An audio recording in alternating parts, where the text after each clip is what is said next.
Hello, everybody. We got new stuff. Big bucks been a spending. And so now Studio B's got a whole new makeover, and she's pretty and she's ready for the town. We are now in here using the Rodecaster Pro II. So this video is going to be going over how this board works and how to get it to communicate with Audition. So when you come in, the board will look a little something like this. Channels 1 through 4 correspond to each microphone in the room. I'm currently on 1, which is why you're seeing my levels go up so much. This 5th fader is for Bluetooth. So if you want to play anything from your phone, you can do that via this fader. If you're going to play music, please make sure it's copyright free.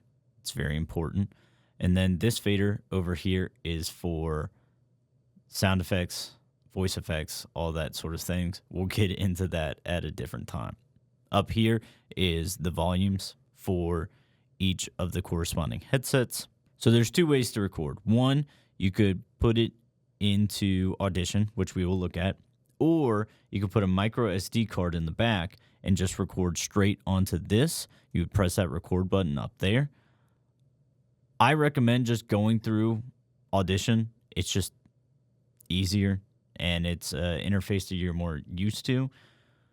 So I recommend that, but if you need to, it's an option. So now we're going to look at how to set it up in Audition. So when you open Audition, it's not going to look like this. You'll go up, you'll hit multi-track, label your session, open it up, and then you'll get to this screen. So we want to make sure first that Audition is communicating with the board accurately. So we'll get device class, ASIO, device, Rodecaster. So that's all set. We'll hit OK. And then we want to go about assigning our individual inputs. So we'll click that. We'll go mono. And there's a bunch of different options, right? You would think that, the first channel, the second channel will be right there. But this is actually the main left and right. For this purpose, we don't want that. I'm on mic 1, so that's what I want to click. It's combo 1. I'll hit record, and then you'll start seeing my levels kind of pop up there. I'm only using that mic, but if I were to go and need the other 3 mics in the room, I'd go and just assign that as I go down the tracks.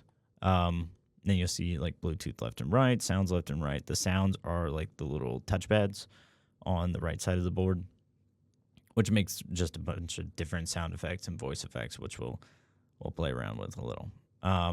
If you don't want to run it as 2 separate tracks, like a left and a right, just go to stereo, and then this is kind of where it combines them. So this combines the Bluetooth, this combines the sound. These are if you want to play directly from the computer into the board, but we're not doing that. So I'll include the sounds, all right, for you. So we got a bunch of different sound effects. We got an air horn. We got some crickets if it gets nice and awkward in here, which if I'm doing it, probably. Or a rim shot, classic. So if I'm ready to go, I'll start recording here. You'll see my levels pop up. If I want like the funny sound effect, that'll pop up in it as well. So I feel good about that. I'm going to stop the recording. I want to export quickly. Export multi-track mix sound, entire session. This is where I want it to go. This is what I want it to be called. I want it in MP3. If I want to change that, I can go like WAV or, whatever other one. But MP3 is probably the most commonly used. I'm going to click this. If I want to export it as individual tracks, I'll hit track. And then that way, these 2 are separate files. I'll hit OK, and then it'll export to my desktop because that's where I told it to go. So now you're at least a little more familiar with the board. We are so excited for you all to come in and get your hands on the equipment and start messing around.